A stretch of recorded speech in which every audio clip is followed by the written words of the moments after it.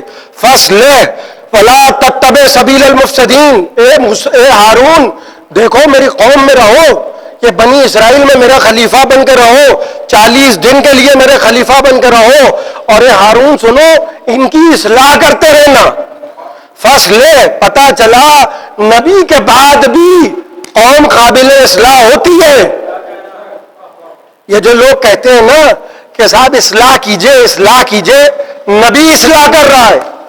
اور صرف 40 دن کے لیے گئے، اور یہاں امت کا حال یہ کہ کھٹ سے گوشالہ بنا لیا، اور فوراً اس کی عبادت شروع کر دی. جیسے ہی جناب موسیٰ طور پہ گئے، فوراً عبادت شروع کر دی.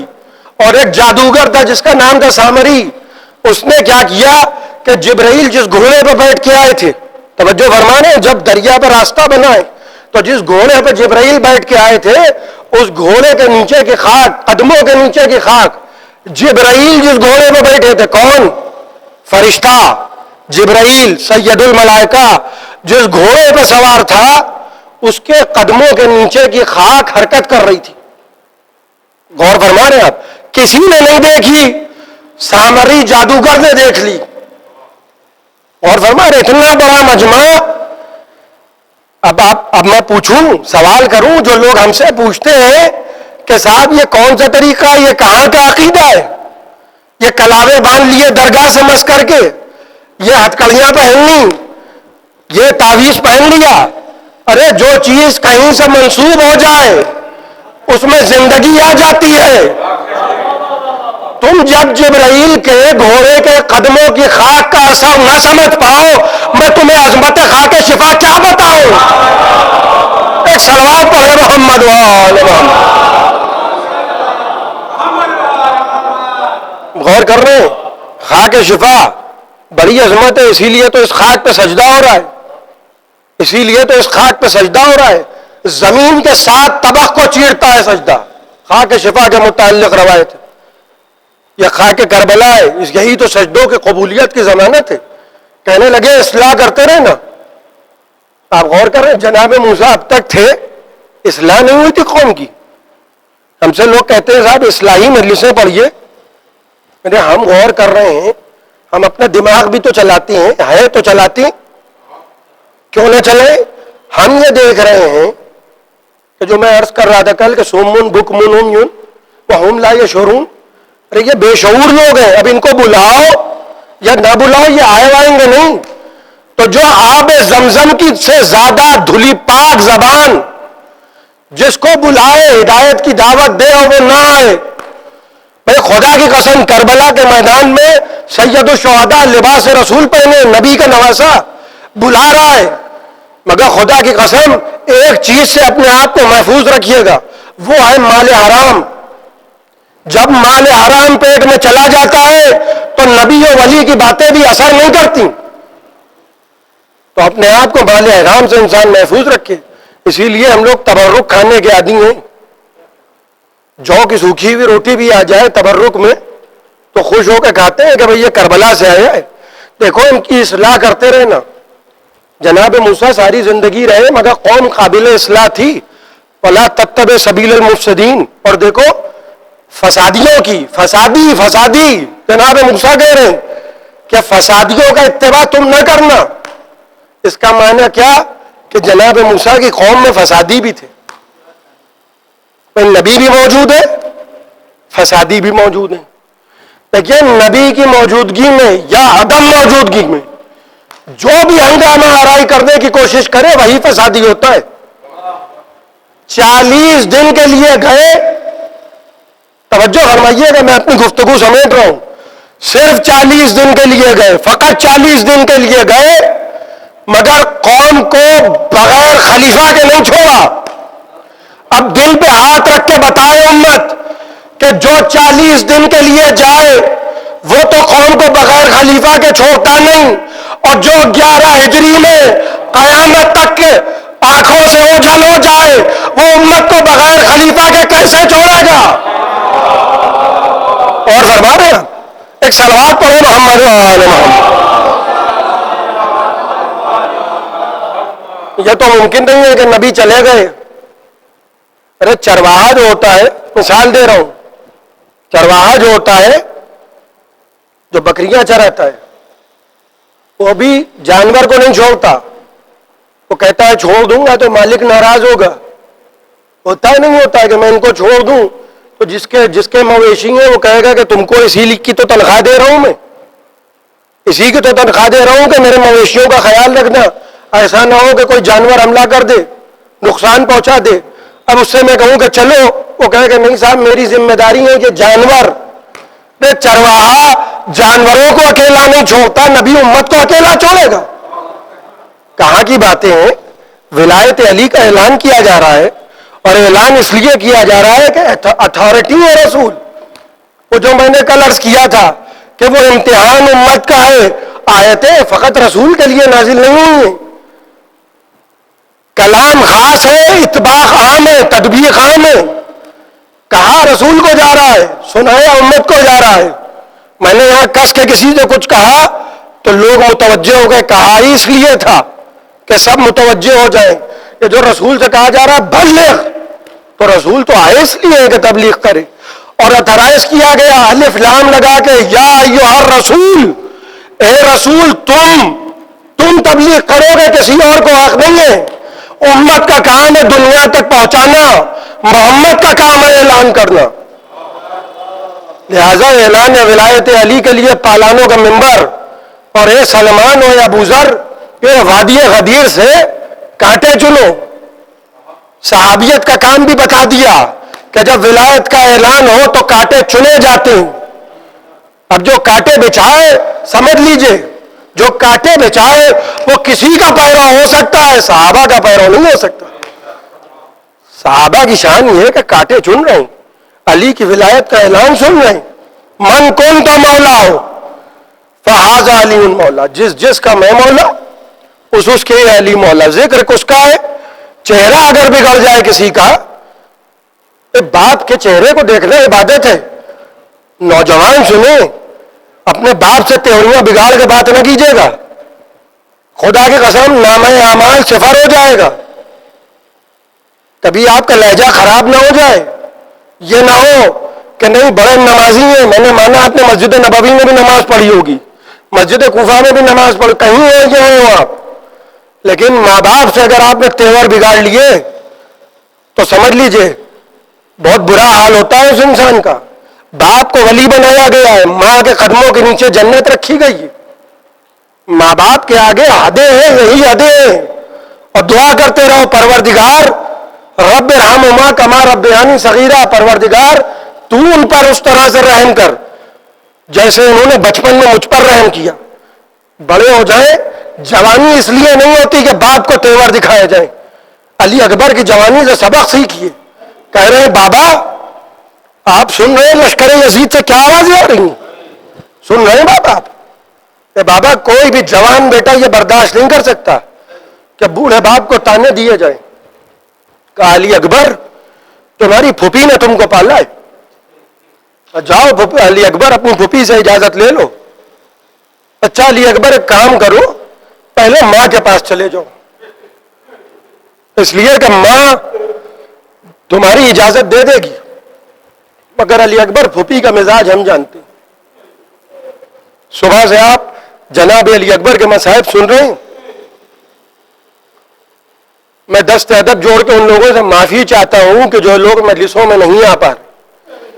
میں جانتا ہوں کہ دل بے چین ہے اس لیے کہ آج 6 محرم ہے. انہی نم آنکھوں سے دعا کیجئے. خدا شاہد ہے، خدا شاہد ہے، آپ کی آوازیں بھلو ایک انسان کہیں بیٹھ کے گریا کر رہا ہو، آپ کے آنسو اس رومال کی امانت ہے. میں آپ کو اجر نہیں دے سکتا، میں آپ کو کچھ بھی نہیں دے سکتا، اور جس کو کچھ چاہیے ہے وہ حسین کی اس ماں سے طلبگار ہو جو کہتی ہے کہ اے میرے لال پہ رونے والے، جب تک ایک ایک رونے والا جنت میں داخل نہیں ہو جائے گا. آپ کو کسی نے رونے سے نہیں روکا ہے. گھروں میں بیٹھ کے روئیے، امام باڑوں میں بیٹھ کے روئیے، تنہائیوں میں روئیے. یہی تنہائیاں یہی اکیلے میں بیٹھ کے رونا، یہی ہماری سب سے بڑی گواہی ہے، سب سے بڑی گواہی ہے. حسین کربلا کے میدان میں تنہا ہے. ایک بیٹا ہے، اور جوان بیٹا، ایسا بیٹا کہ جس نے قدموں پہ سر رکھ دیا. حسین کرسی چھوڑ کے گھبرا کے اٹھ کے کھڑے ہو گئے. کہا علی اکبر آج کے بعد یہ غضب نہ کرنا. علی اکبر، علی اکبر میرے لال، تم میرے نانا کی تصویر ہو، آج کے بعد یہ غضب نہ کرنا. جب بھی نانا کو دیکھنے کا دل چاہتا ہے میں اشتیاق ہوتا ہوں رسول کی زیارت کو. میرے لال تم کو دیکھتا ہوں. علی اکبر جاؤ. ماں کے پاس گئے، جناب ام لیلا، اور آ کے ماں کے قدموں پہ سر رکھ دیا. تو کہنے لگے اماں آقا نے تو اجازت دے دی، اب آپ بھی اجازت دے دیجئے. کہا علی اکبر زانوں پہ سر رکھو. اور اس کے بعد کہنے لگی ہیں علی اکبر کیا اسی دن کے لیے پالک ہے میرے لال؟ کہنے لگے اماں قیامت کے دن بہت سرخرو ہوئیے گا. جب دادی زہرا پوچھیں گی تو کہہ دیجئے گا اماں کہ میں نے 18 برس کے کڑیل جوان کو آپ کے بیٹے پہ قربان کر دیا. رو کے کہنے لگی میرے لال جب امام وقت نے اجازت دے دی تو میں روکنے والی کون ہوتی ہوں. جناب ام لیلا کے خیمے کا پردہ اٹھا، حسین باہر کھڑے تھے. علی اکبر کا بازو تھاما، لے کے 18 برس کے کڑیل جوان بیٹے کو جناب زینب کے خیمے کی طرف بڑھے، آواز دی، خیمے کا پردہ اٹھا. حسین علی اکبر کو لے کے جیسے ہی داخل ہوئے، دور سے شہزادی زینب نے جیسے ہی دیکھا علی اکبر کو دیکھ کے کہنے لگی ہاں میرے لال علی اکبر مرنے کے لیے بابا کی سفارش لائے بیٹا. علی اکبر باپ کی سفارش لائے ہو؟ میرے لال چکیا پیس کے اسی دن کے لیے پالا تھا. کہنے لگے پھپھی اماں گلے 2 ہیں، خنجر 1 ہے، یا ہم کو بچا لیجئے یا اپنے بھیا کو بچا لیجئے. بس زینب اٹھ کے کھڑی ہوئی، خیمے کا پردہ اٹھایا. علی اکبر جاؤ خدا حافظ، مجھے اپنے بھائی سے زیادہ کوئی اور عزیز نہیں ہے. حمید بن مسلم کہتا ہے کہ جب علی اکبر زینب کے خیمے سے نکل رہے تھے، خدا آپ سب کو محفوظ رکھے، یہ 18 برس کے کڑیل جوان کے ماتم ہے. جب روئیے تو اس طرح سے روئیے کہ جیسے کوئی بوڑھی ماں کسی کڑیل جوان کے جنازے پر ہوتی ہے. معصوم کہتے ہیں کہ جب ہمارے غم میں رو تو شرما کے نہ رویا کرو. 8ویں امام کا ایک صحابی مجلس میں منہ چھپا کے رو رہا ہے. امام نے کہا تم رو نہیں رہو. اس نے رومال لٹایا، کہا مولا میں رو رہا ہوں. کہا منہ چھپا کے نہ رو، ارے میری دادی جنت سے دیکھ رہی ہے، شرما کے نہ رو. میرے جد مظلوم کے غم میں ایسے رو کہ دور سے دیکھنے والا پہچان لے یہ کسی عظیم ہستی کا ماتم ہے. جناب سیدہ جناب سکینہ جب جنت سے دیکھتی ہیں تو کیا فرماتی ہیں پھوپھی اماں یہ کون لوگ ہیں؟ شہزادی زینب کہتی ہے سکینہ یہ تمہارے بابا پہ رونے والے ہیں، ولو چند لوگ ہیں مگر کیا فرماتی ہیں اے پھوپھی اماں اتنے چاہنے والے ہیں، کاش یہ لوگ کربلا میں ہوتے تو میرا بابا 3 دن کا بھوکا پیاسا ذبح نہ کیا جاتا۔ اور فرما رہے ہیں ایسا لگ رہا ہے کسی جوان کا جنازہ نکل رہا ہے، پردہ اٹھتا ہے پردہ گرتا ہے، علی اکبر کو بہنیں روک رہی ہیں، 18 برس کا کلیل جوان بیٹا ہے، یاد ہے جناب سغرا نے خط میں کیا لکھا تھا؟ اے بابا ہم نے صحیح ہمارے اس خط کو ہمارے بھائی کے سینے سے لگائیے گا بابا۔ علی اکبر جاؤ خدا حافظ، خدا آپ کو کوئی غم نہ دے سوائے غم سرکار سید الشہداء کے۔ گھوڑے پہ جوان بیٹا سوار ہوا کہ بابا خدا حافظ، کچھ دور گھوڑا آگے بڑھا، علی اکبر کے کانوں میں کچھ ندا آئی، پلٹ کے اب جو دیکھا خدا کسی جوان کو یہ منظر نہ دکھائے، جو 18 برس کے کلیل جوان بیٹے نے دیکھا 57 برس کا باپ، کمر جھک گئی، عباس مارے گئے، یا بنیا محلن محلا، یا بنیا محلن محلا، میرے لال آہستہ چلو۔ گھوڑے سے اترے، بابا کے قریب آئے، بابا جب جانے کی اجازت دے دی تو پیچھے پیچھے کیوں آ رہے ہو؟ عجیب جملہ کہا، علی اکبر تم نہیں جا رہے ہو میرے لال، حسین کی روح جا رہی ہے، میرے لال آہستہ چلو، چاہتا ہوں کہ جب تک ہو سکے تم کو دیکھتا رہوں۔ یہی جملے جناب سغرا نے کہے تھے، بابا آہستہ آہستہ چلو، چاہتی ہوں جب تک ممکن ہو آپ کو دیکھتی رہوں۔ علی اکبر میدان میں گئے، حسین ایک بلندی پہ آ کے کھڑے ہو گئے،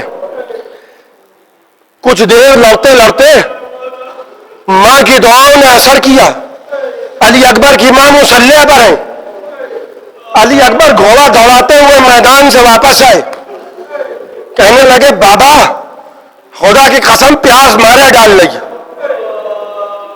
4 دن کی پیاس ہے، پیاس مارے ڈال لگی بابا۔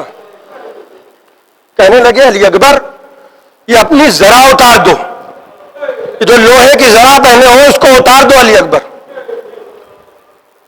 اور یہ اپنی زبان ہمارے دہن میں دے دو میرے لال۔ اللہ اکبر، شدت پیاس، جوان بیٹے نے باپ کے دہن میں زبان دی۔ دیکھیے 57 برس کا سن بڑھاپا نہیں ہوتا، اور ہاشمی ہے، حسین ہاشمی ہے، لیکن حسین کو کربلا میں مصائب میں بوڑھا کر دیا۔ جس نے 18 برس کے کلیل جوان کا جنازہ اٹھایا ہو، حسین کے دہن میں جیسے ہی اکبر نے زبان دی، گھبرا کے زبان کو کھینچا، کہنے لگے بابا آپ کے دہن میں تو کانٹے پڑے ہیں، بابا آپ کے دہن میں تو کانٹے پڑے ہیں۔ مجھے نہیں معلوم کہ حسین کب سے پیاسے تھے، مگر یقین جانیے کہ جس کے چھوٹے چھوٹے بچے پیاسے ہو، جو دیکھ رہا ہو کہ ابھی قحط آب ہوگا، میری 4 برس کی بچی ایک خیمے سے دوسرے خیمے، جو دیکھے گا کہ شہداء کے بچے پیاسے ہیں، نہ جانے حسین نے کب سے پانی نہ پیا ہو۔ زبان کو علی اکبر نے کھینچا، کہنے لگے بابا آپ کے دہن میں کانٹے پڑے۔ کہا علی اکبر تم نے تو ہم سے کہہ دیا میرے لال، ہم کس سے کہیں، ہم کس سے کہیں؟ جاؤ علی اکبر وقت کم ہے، علی اکبر جاؤ خدا حافظ وقت کم ہے۔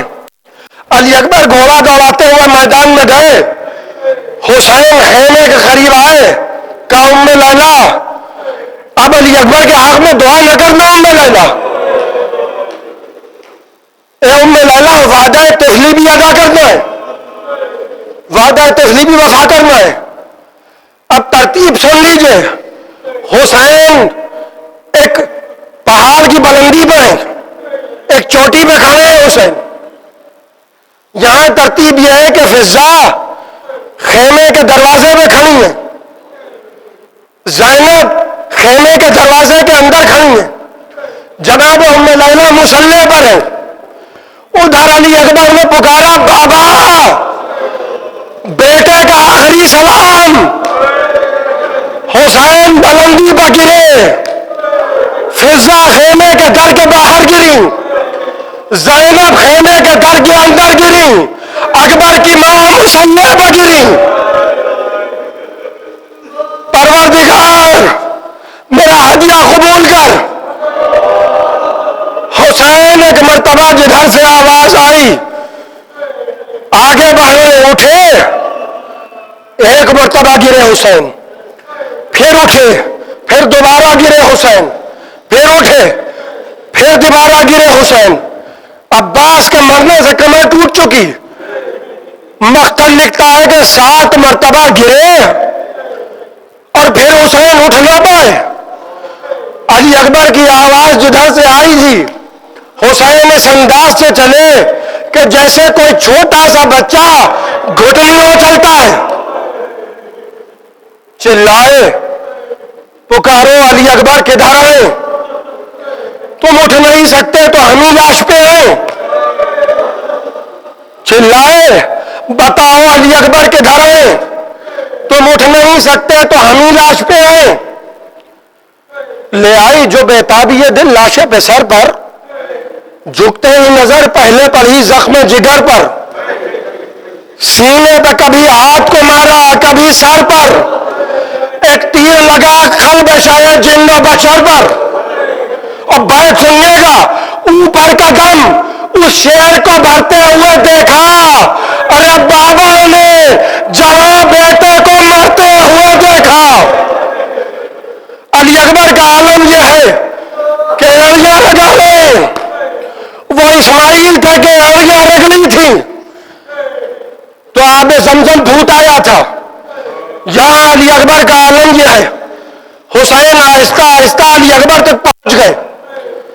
علی اکبر ایڑیاں کیوں رگڑنا ہے میرے لال؟ کہا بابا سینانگت میں انس نے برچھی پھینکی، اے بابا ہم نے گھوڑا موڑا، اسی اسنا میں برچھی کی ہڈی ٹوٹ گئی بابا۔ وہ شیر خدا کا لال، سوچئے یہ وہ حسین ہے کہ صبح سے جب ہر کے غلام نے پکارا تھا تو شجاعت حسینی کا عالم یہ تھا کہ گھوڑا دوڑاتے ہوئے گئے، ایک ہاتھ سے لجام فرس کو تھامے حسین، ایک ہاتھ سے شہید کا جنازہ اٹھاتے تھے، اور لشکر یزید کے سپاہی حسین کی شجاعت کا یہ انداز دیکھتے تھے کہ یہ حیدر کرار کا بیٹا ہے، یہ جعفر طیار کا بیٹا، یہ جعفر طیار کا بھتیجا ہے۔ مگر آج حسین اتنے غریب ہو گئے کہ گھٹنیوں کے بل چل کے لاشیں علی اکبر پہ آئے اور کہہ رہے ہیں علی اکبر تمہارا بعد ہمیں کچھ نظر نہیں آتا، علی اکبر کچھ نظر نہیں آتا۔ حسین کا کپ کپاتا ہوا ہاتھ تھرتھرا رہے حسین۔ علی اکبر نے باپ کے ہاتھوں کو تھاما۔ مصائب مکمل افضل محل کی مجلس میں سنیے گا۔ سینے سے برچی کی ہنی کھینچ لی حسین نے، جوان بیٹے کے سینے سے برچی کی ہنی کھینچ لی، مگر اب جب لاش علی اکبر اٹھانا چاہ رہے ہیں تو حسین کے جسم میں اب اتنی تاب نہیں ہے کہ 18 برس کے کلیل جوان کا جنازہ اٹھائے۔ خدا کسی باپ کو یہ منظر نہ دکھائے کہ کوئی بوڑھا باپ جوان بیٹے کا جنازہ اٹھائے۔ کوشش کی حسین نے، جب جنازہ نہیں اٹھا تو پکار کے کہنے لگے آؤ بنی ہاشم کے بچوں آؤ، لاش علی اکبر اٹھانے میں ہماری مدد کرو۔ اور سنیے گا میں نے مجلس کو ختم کیا، بچوں نے سہارا دیا، 18 برس کے کلیل جوان کا جنازہ آیا۔ سوچئے جب علی اکبر جا رہے تھے تو خیمے کا پردہ گر رہا تھا اور خیمے کا پردہ اٹھ رہا تھا۔ سوچئے اب کیا عالم ہوگا، کیا گزری ہوگی اس ماں کے دل پر جس کے کانوں میں یہ صدا آئی ہو، چلیے آپ کے کلیل جوان کا جنازہ آیا ہے۔ لاش علی اکبر کو لا کے جیسے ہی خیموں میں رکھا ایک کوہرام بڑھ گیا. حسین ہے، زینب ہے، بیویاں ہیں، سب آئے مگر علی اکبر کی ماں ام لیلا نہ آئی. بڑی دیر گزر گئی، جناب زینب کو دیکھ کے کہنے لگے زینب جاؤ علی اکبر کی ماں کو بلا لاؤ. شہزادی زینب گئیں، جناب علی اکبر کی والدہ جو مصلی پہ بیٹھی تھی آئیں، کہنے لگی بھابھی جان چلیے آپ کے جوان کا جنازہ آیا ہے. خدا آپ کو کوئی غم نہ دے سوائے غم سرکار سید الشہداء کے. آپ کی آوازیں بلند ہو گئیں.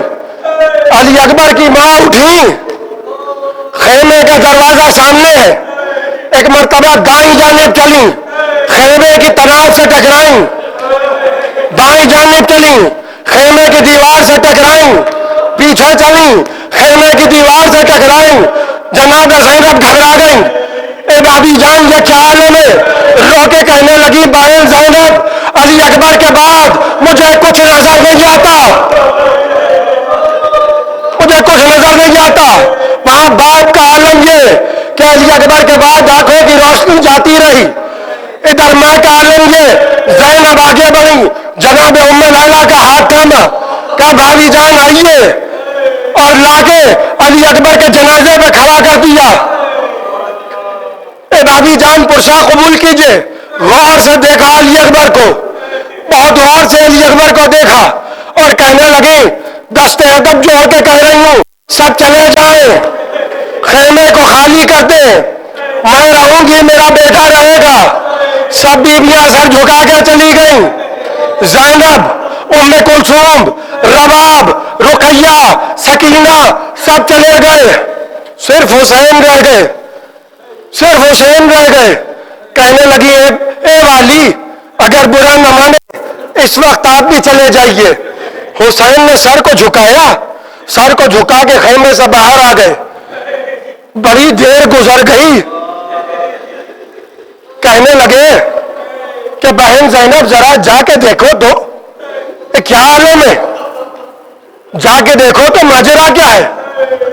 سنیے گا عزیزان محترم، خدا آپ کو کوئی غم نہ دے، بہنوں کے بھائی سلامت رہے، ماؤں کے جوان بیٹے سلامت رہے. یہ اس کا ماتم ہے جس کی محبت میں حسین کو نیند نہیں آتی تھی، جس کی محبت حسین کو سونے نہیں دیتی تھی. اب جو آئیں خیمے کا پردہ اٹھایا، زینب منظر دیکھ کے گھبرا گئیں. اے بھابھی جان یہ کیا کر رہی ہے؟ کہنے لگی ہے بہن زینب منت بڑھا رہی ہوں، منت. کیا منظر دیکھا؟ علی اکبر کا خون ام لیلا کے چہرے پر، علی اکبر کا خون ام لیلا کے ہاتھوں پر، علی اکبر کا خون ام لیلا کے سینے پر. کہا بھابھی جان یہ کیسی منت تھی؟ کہا بہن زینب منت مانی تھی کہ علی اکبر کے سر پہ سہرا سجے گا تو میں مہندی لگاؤں گی. ارے علی اکبر کربلا کے میدان میں مارا گیا، میری منت کربلا میں اجڑ گئی، علی اکبر کے خون سے منت پوری. سلام الذین انا للہ و انا الیہ راجعون. رضا بقضاء